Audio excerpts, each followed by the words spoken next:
গরমকালে বাজারে ঢুকতেই যেই সবজিটা সবার আগে চোখে পড়ে, নিশ্চয়ই আপনাদেরও পড়ে, সেটা হলো গিয়ে পটল। পটল কিনতে গিয়ে যে কত রকমের ডিমান্ডের সম্মুখীন হতে হয় তার নেই ঠিক। কখনো মাচার পটল, কখনো মাটির পটল, কখনো বীজওয়ালা, কখনো বীজ ছাড়া পটল, কখনো সবুজ তো কখনো সাদা পটল, ওরে বাবা, কখনো সরু পটল তো কখনো মোটা পটল। একই রকম পটল দিয়ে যদি সেই এক রকমের তরকারি খেতে হয় তাহলে কার ভালো লাগে বলুন? তো চিন্তার কোনো বিষয় নেই, আজকে আমার এসডি অফিসিয়াল বেঙ্গলি ব্লগে আপনাদের সাথে দারুণ একটা দই পটলের রেসিপি শেয়ার করতে চলেছি। তো এই দই পটল বানানোর জন্য আমাদের কিন্তু মাচার পটল প্রয়োজন পড়বে। এবার মাচার পটল কীভাবে বুঝবেন?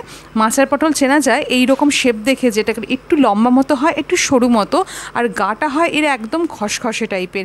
মানে অন্যান্য পটলগুলো দেখবেন গাটা ভীষণ গ্লেজি হয়, কিন্তু এই খসখসে মতো হয়ে থাকে। তো এবার আমি এই পটলের দুদিকটা ভালো মতো কেটে নিয়ে বা বোটাগুলোকে এইভাবে কেটে নিয়ে পটলের গাটাকে একটু খোসাটাকে ছাড়িয়ে নেব। খোসা কিন্তু সম্পূর্ণ পিল করে দিলে চলবে না, বাড়িতে থাকা বটি কিংবা ছুরি দিয়ে খোসার ওপরটাকে আলতো করে একটু ছাড়িয়ে নিতে হবে বা ঘষে নিতে হবে, তাহলে ওপরের যে খোসাটা সেটা একটু আলতো মতো বেরিয়ে আসে বা খোসাটা ছাড়ানো হয়ে যায়। তারপর পটলের মাঝখানটাকে এরকমভাবে সুন্দর করে ছুরি দিয়ে বা বটি দিয়ে ফালি ফালি করে নিতে হবে, যাতে এর মধ্যে যে গ্রেভিটা বা ঝোলটা সুন্দর মতো ঢুকে যায় বা নুনটা যেন সুন্দর মতো এর ভেতরে ঢুকে যায় পটলের। তারপর পটলটাকে ভালো করে ধুয়ে পরিষ্কার করে নিয়ে তাকে নুন এবং হলুদ দিয়ে ভালো করে মাখিয়ে নিতে হবে, এবং এই পটলটাকে নুন হলুদ দিয়ে মাখিয়ে বেশ কিছুক্ষণ, প্রায় 10 থেকে 15 মিনিট মতো আমরা এটাকে ম্যারিনেট করে নেব। যতক্ষণ এটা ম্যারিনেট হচ্ছে ততক্ষণ আমরা এর মশলাটাকে তৈরি করে নিচ্ছি। তো এর মধ্যে আমরা এখানে 2 চামচ মতো দিয়েছি পোস্ত, আর প্রায় 8 থেকে 10টা মতো কাঁচা লঙ্কা দিয়েছি, কারণ আমি তো যেহেতু ঝাল বেশি খাই সেটা আপনারা জেনে গেছেন। তো আপনারা আপনাদের স্বাদ অনুসারেই কিন্তু কাঁচা লঙ্কাটা দেবেন, তাতে কিন্তু কোনো অসুবিধা হবে না। তো পোস্ত এবং কাঁচা লঙ্কাটাকে আমরা এখানে বেটে রেখে দিয়েছি, এবং অন্যদিকে কড়াইতে তেল গরম হয়ে গেছে, এবং সেই গরম তেলের মধ্যে আমরা কিন্তু পটলটাকে একে একে ভাজা শুরু করে দিয়েছি। পটলটা কিন্তু ভাজা করার সময় একদম লো আঁচে ভাজবেন। প্রথমে তেলটাকে একটু বেশি করে গরম করে নেবেন, গরম করে নেওয়ার পর কড়াইয়ের তেল মানে গ্যাসের ফ্লেমটাকে একদম লো করে নেবেন। তারপর ওই ফ্লেমের মধ্যেই কিন্তু সমস্ত পটলটাকে সুন্দর করে ভাজতে হবে। পটল ভাজার সময় কিন্তু একটু ঢেকে ঢেকে ভাজবেন, তাহলে দেখবেন খুব তাড়াতাড়ি আপনার পটলটা ভাজাও হয়ে যাচ্ছে এবং পটলটা সুন্দর সেদ্ধও হয়ে যাচ্ছে। দেখবেন ভাজা করতে করতে ওপরটা কালারটা কিন্তু খুব সুন্দর আসবে, একটু লালচে লালচে বা একটু ব্রাউন মতো, আর সুন্দর ভেতরটা নরমও থাকবে বা জুসিও থাকবে। তো এইরকম পটল কিন্তু বা এই পটলটা বিশেষত ভীষণ ভালো খেতে হয়ে থাকে, এবং তরকারিতে দিলে তো তরকারির মধ্যে একটা অদ্ভুত সুন্দর একটা গন্ধ পাওয়া যায়, যেটা আপনাদেরকে বলে বোঝানো যাবে না। যারা আপনারা এই পটল খেয়েছেন বা খান তারা নিশ্চয়ই জানেন।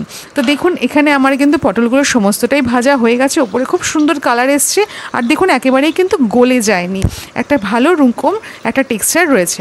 তো আমি এখানে কিন্তু পটলগুলোকে তুলে নিচ্ছি। আর একটা জিনিস যেটা সবসময় মাথায় রাখবেন, এই রান্নাটা কিন্তু একেবারেই সাদা তেলে করা যাবে না, সর্ষের তেলেই কিন্তু এই রান্নাটা কিন্তু সেই স্বাদটা আসবে। তো আমার এখানে পটলগুলো ভাজার পরে আমি সেই তেলের মধ্যেই কিন্তু প্রায় 1/2 চামচ মতো এখানে সাদা জিরে দিয়ে দিয়েছি, আর তারপরে দিয়ে দিয়েছি এখানে প্রায় 3খানা মতো এলাচ ফাটিয়ে, আর 1/2 চামচ মতো আদা গ্রেট করা এর মধ্যে দিয়ে দিয়েছি। এবার এই আদা এবং জিরেটা সুন্দর একটু ভাজা ভাজা হয়ে এলেই তার মধ্যে যে ভেজে রেখেছিলাম পটলগুলো, সেগুলোকে আমরা এর মধ্যে দিয়ে দেবো। আর এই পটলটাকে এই আদা জিরে ভাজার সাথে প্রায় 30 সেকেন্ড মতো একটু নাড়াচাড়া করে নিয়েই তার মধ্যে যে বেটে রেখেছিলাম আমরা পোস্ত আর কাঁচা লঙ্কা, সেগুলোকে এর মধ্যে দিয়ে দেব। পোস্ত কাঁচা লঙ্কার সাথে এর মধ্যে দেওয়ার পরে এটাকে কিন্তু প্রায় 1 থেকে 1.5 মিনিট মতো একটু হালকা আছে ভাজা ভাজা করতে হবে, যাতে পোস্ত এবং কাঁচা লঙ্কার যে একটা হালকা কাঁচা গন্ধ থাকে সেটা যেন চলে যায়। আর পোস্ত ভাজার সময় দেখবেন একটা তেল যখন বেরিয়ে আসছে তখনই বুঝবেন যে এই পোস্তটা এই মশলার সাথে কষানো হয়ে গেছে। এই রান্নায় কিন্তু আলাদা করে আমি আর কোনো মশলা ব্যবহার করিনি, আর আগেও এখন আর করব না, কারণ এইটুকুনি মশলাতেই কিন্তু এই রান্নাটা সম্পূর্ণ হয়ে যাবে। ভীষণই টেস্টি একটা রান্না, আর খুব অল্প সময় তৈরি হয়ে যায়। আর এই গরমের জন্য এই রকম একটা তরকারি কিন্তু একদম আদর্শ তরকারি। তো আমি এখানে সামান্য একটু এখানে স্বাদ মতো নুন দিয়ে দিয়েছি। নুনটা দেওয়ার পরেই কিন্তু তরকারি থেকে এখানে পটল থেকে কিন্তু একটু একটু করে জল বেরিয়ে আসবে। তো একটু ঢেকে ঢেকেই রান্নাটা করবেন, যাতে রান্নাটা তাড়াতাড়ি হয়ে যায়। যদিও এটা ভীষণ চটজলদি রান্না, খুবই তাড়াতাড়ি হয়ে যায়। তো এখানে আমি দেখুন এই মশলাটা যখন কষানো হয়ে গেছিলো পোস্তটা, তারপরে আমি হাফ কাপ মতো টক দই ভালো করে ফেটিয়ে এর মধ্যে দিয়ে দিয়েছি। যখন দইটা দেবেন তখন কিন্তু অবশ্যই গ্যাসের ফ্লেম যেন একদম লো থাকে।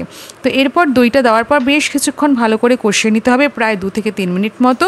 তারপর এর মধ্যে আমি প্রায় হাফ চামচ মতো একটু চিনি দিয়ে দিয়েছি, যেহেতু এটা নিরামিষ রান্না অবশ্যই কিন্তু একটু মিষ্টি মিষ্টি তো হবেই। তো আমার এখানে সমস্ত কিছুর সাথে একসাথে এটাকে ভালো করে কষানো হয়ে গেছে, আর পটলগুলোও কিন্তু সুন্দর সেদ্ধ হয়েছে। আমার এখানে একটু মনে হচ্ছিল যে জলটা যেন মনে হচ্ছে একটু গ্রেভিটা কম কম। আপনারা চাইলে এই রান্নাটা একদম শুকনো শুকনো করতে পারেন, আর যদি চান একটু গ্রেভিও করতে পারেন। গরম ভাতের সাথে তো এটা অসাধারণ লাগে খেতে, আর তাছাড়াও লুচি, রুটি, পরোটার সাথে তো দারুণ জমে যায়। এটা কিন্তু আপনি যে কোনো সময় রান্না করতে পারবেন। যদি সকালে জলখাবারে আপনি করে দিতে চান রুটির সাথে সেটাও পারেন, দুপুরে খাবারের পাতেও দিতে পারেন, কিংবা রাতে রুটি লুচির সাথেও দিতে পারেন। দারুণ জমে যায়, আর ভীষণ অল্প সময় তৈরি হয়ে যাওয়া এই রান্না দারুণ হয়ে থাকে। তো দেখুন আমার এখানে কিন্তু এই তরকারিটা একদম রেডি হয়ে গেছে, একদম অল্প সময় তৈরি হয়ে যায় এই রান্নাটা। আমি এখানে কিন্তু সামান্য একটু গরম মশলা বা শাহি গরম মশলা অ্যাড করছি। আপনারা চাইলে এখানে গরম মশলা নাও দিতে পারেন। এখানে কিন্তু শাহি গরম মশলা দিলে এই রান্নাটা কিন্তু স্বাদটা খুব সুন্দর আসে। নিরামিষ রান্না একটু গরম মশলা দিলে স্বাদটা তো অবশ্যই সুন্দর আসেই। তো আমার এখানে রান্না একদম কমপ্লিট। এরকমই কিন্তু আরও নানান রকম রেসিপির লিঙ্ক এই ভিডিও ডেসক্রিপশন বক্সে শেয়ার করা রয়েছে, যেখানে মিষ্টি থেকে শুরু করে ননভেজ, ভেজ থেকে শুরু করে স্ন্যাক্স, নানান রকম রেসিপি শুধুমাত্র আপনাদের জন্য আমি শেয়ার করে রেখেছি। আপনারা চাইলে দেখতেই পারেন। আর যারা এখনও পর্যন্ত আমার চ্যানেলগুলোকে সাবস্ক্রাইব করেননি তাদের কাছে রিকোয়েস্ট, আমার এই চ্যানেলটাকে কিন্তু অবশ্যই সাবস্ক্রাইব করে নেবেন। ফেসবুকের বন্ধুরা প্লিজ আমার এই পেজটাকে অবশ্যই ফলো করে নেবেন, আর প্রচুর কমেন্ট করবেন। আমি জানি আপনারা প্রচুর ভালোবাসেন আমার এই ভিডিও দেখতে, এবং প্রচুর রেসপন্সও পাচ্ছি আপনাদের কাছ থেকে। ভীষণ ভালোবাসি যখন আপনারা ফিডব্যাকের কমেন্ট দেন যে আপনারাও আমার রেসিপিগুলোকে বাড়িতে ট্রাই করছেন, এবং আপনাদের বাড়ির সদস্যরা প্রচুর ভালোবাসছে আপনাদের রেসিপি।